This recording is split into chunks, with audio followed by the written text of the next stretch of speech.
तो अब तक अमेरिका ईरान के सामने शर्त रख रहा था, लेकिन अब देखिए ईरान ने इस 12वें दिन अपनी शर्त रख दी है, क्योंकि जिस तरह से युद्ध फैलता चला जा रहा है और उसका असर पूरी दुनिया पर दिखाई दे रहा है, अब ट्रंप चाहते हैं कि युद्ध समाप्त हो जाए, बातचीत का रास्ता निकले। लेकिन ईरान ने कह दिया है वो जब चाहेगा तभी बातचीत करेगा। और उसने जो शर्तें रखी है वो क्या शर्त है आपको बताते हैं, जो ईरान की तरफ से सामने आई है या ईरान चाहता है कि इस पर अमेरिका रिस्पॉन्स दे। देखिए 3 शर्त है। पहला तो अरब मुल्कों में जितने भी अमेरिकी बेसेस हैं उनको हटा दिया जाए, यानी यहां से बोरिया बिस्तर समेटकर अमेरिका जो है वो चला जाए, इस तरह से ईरान का कहना है।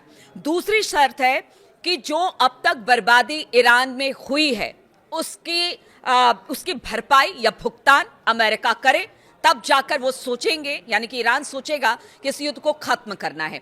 तीसरी सबसे बड़ी बात है कि युद्ध किस तरह से बंद होगा, किन शर्तों के साथ बंद होगा, ये ईरान तय करेगा। देखिए शर्तें अब दोनों तरफ से रखी जा रही है। पहले तो अमेरिका ने बहुत सारी शर्तें रखी थी, रिजीम चेंज की बात हो रही थी, परमाणु कार्यक्रम बंद करने की बात ईरान की हो रही थी, इसके अलावा जो लॉन्ग रेंज की मिसाइलें हैं उसको बंद करने की बात हो रही थी। लेकिन अब ईरान की शर्तें अमेरिका के लिए मुसीबत बन गई है, क्योंकि ईरान ने जिस तरह से हॉर्मुज में अमेरिका को फंसा दिया है, अमेरिका की किरकिरी खुद उनके देश में और बाकी दुनिया में भी हो रही है कि आखिर ट्रंप और नेतन्याहू ने ये किया क्या है।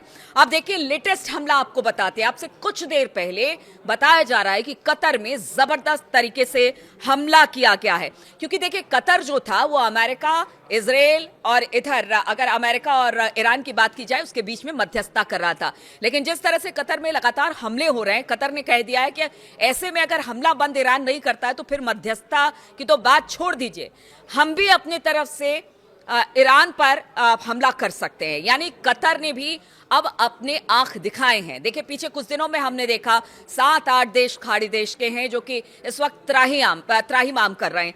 अब अगर पूरे मिडिल ईस्ट की बात की जाए तो यहाँ पर पूरी अर्थव्यवस्था जो है वो एक तरह से कह लीजिए पर्यटन पर है या फिर बाहर से आए लोगों पर है। यहाँ पर जिस तरह से विकास हुआ उसको लेकर जो अरब देश थे जो कि अपने आप को लिबरल मानते हैं, उनके लिए इस वक्त बड़ी मुसीबत की घड़ी है। उस पर से स्ट्रेट ऑफ हॉर्मुज में जो तेल था या फिर जो गैस थे उनकी आवाजाही को रोक दिया गया है, बारूदी सुरंग बिछा दी गई है। एक तरह से कह लीजिए कि पूरा स्ट्रेट ही डेथ स्ट्रेट बन गया है।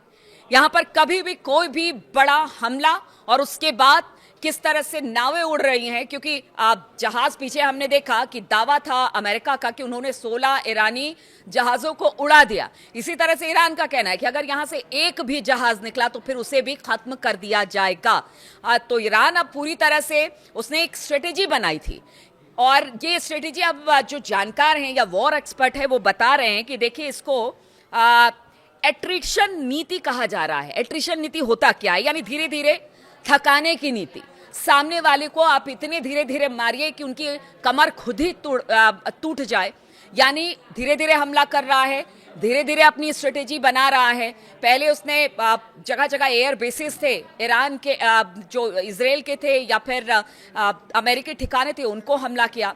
बाद में उसके बाद कहा जा रहा है कि चोक कर दिया गया है स्ट्रेट ऑफ हॉर्मुज को, उसको चोक कर दिया है। वहां से किसी तरह से तेल और गैस की आमद, वहां से जहाज नहीं निकल पा रहे हैं और उसका कहना है ये तब तक बंद रहेगा जब तक अमेरिका और इजराइल पीछे नहीं हटते हैं, तब तक इसे बंद किया जाएगा। अब ये देखिए जो थकाने की नीति है उसमें नुकसान दोनों तरफ का होता है, क्योंकि ईरान के लिए कहा जा रहा है कि वो 6 महीने के लिए अभी फिलहाल तो पूरी तरह से युद्ध में बने रहने की बात कह रहा है। मिसाइलें अभी भी ईरान में बनाई जा रही है। उसकी एक एक ड्रोन की बात की जाए, बड़ी कम कीमत की ड्रोन है और यही कहा जा रहा है कि 1500-1600 में वो ड्रोन बनाते हैं और फिर जाकर जो इजराइल है और अमेरिका है उनके बड़े बड़े इक्विपमेंट से गिरते हैं, यानी उनके जो एयर डिफेंस सिस्टम है जिसमें थर्ड है, एयर सीलिंग है, उनको किस तरह से तबाह कर रहे हैं। भारी नुकसान। एक 1600 का ड्रोन, आज समझिए कई $100 का उनका जो पूरा सिस्टम है डिफेंस, उसको बर्बाद कर रहा है, एयर बेसिस को बर्बाद कर रहा है। तो इसमें अगर किसी का ज्यादा नुकसान हो रहा है तो वो है अमेरिका और इजराइल। इधर ईरान ने तो कह दिया है कि देखिए अब बातचीत तो कुछ होगी नहीं, क्योंकि बार बार हम अपने पीठ को अमेरिका की तरफ कर ये नहीं कहेंगे कि हम आओ और हमें पीठ में हमारे चूरा गोपो। इसीलिए वो युद्ध के लिए पूरी तरह से तैयार है, अपनी शर्तें उन्होंने रख दी है। इस शर्तों को लेकर अमेरिका तो नहीं मानेगा। ट्रंप जिस तरह के व्यक्ति हैं और उनकी जो शख्सियत है वो तो कभी नहीं मानेंगे, लेकिन फिलहाल ये युद्ध आगे बढ़ेगा, इसकी पूरी उम्मीद की जा रही है, क्योंकि यहां से कोई भी पीछे हटने को तैयार नहीं है। सभी ने अपनी अपनी शर्तें रख दी है। फिर ऐसे में युद्ध का होगा क्या? हर रोज जब वीडियो बनाती हूं तो यही सवाल के साथ छोड़ के जाती हूं कि इस युद्ध का होगा क्या? आखिर कौन पीछे हटेगा? क्या ये युद्ध जल्दी खत्म होगा, या फिर जिस तरह की आशंका है पूरी दुनिया में इस युद्ध को लेकर मंदी छाएगी? क्या कोई बीच का रास्ता निकलेगा? क्या दोनों या तीनों देश बैठकर कोई बीच का रास्ता निकालेंगे, या फिर कहीं ना कहीं इससे पूरी दुनिया में एक तरह से कह लीजिए विनाश और मंदी का दौर शुरू होगा? और किस तरह से आगे ये युद्ध बढ़ता है, इसमें कौन कौन कूदता है? क्योंकि देखिए रूस की तरफ से भी तमाम फैसिलिटीज़ उपलब्ध कराई जा रही है ईरान को। उधर अमेरिका और पुतिन की बातचीत होती है, वो ये कहते हैं कि आप मध्यस्थता कीजिए, लेकिन दोनों अपनी अपनी बातों पर अड़े हुए हैं, अमेरिका भी और ईरान भी। अब ये देखना होगा कि आगे और किस तरह के हमले होते हैं, किस तरह के वार होते हैं। हम तो बस यही देखने के लिए बैठे हैं कि किसने किस पर कितनी मिसाइलें दागी या किसकी कौन सी जगह बर्बाद हुई। ये अपडेट लगातार हम आपको देते हैं, लेकिन हम तो यही चाहते हैं कि देखिए युद्ध समाप्त हो।